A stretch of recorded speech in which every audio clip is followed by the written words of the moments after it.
मला घरी जायचंय माझ्या.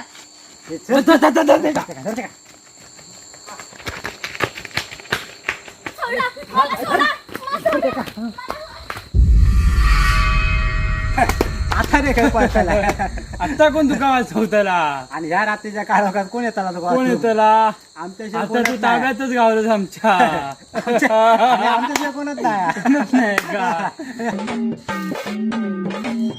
अरे नारा धावांनो, तुम्हाला काय वाटलं स्त्री म्हणजे कोण? स्त्री म्हणजे दुर्गेचे रूप. आता मी प्रत्येक स्त्री मध्ये अवतरलीये आणि तुझ्या करणाऱ्या जमांचा मी नाश करायला आलीये.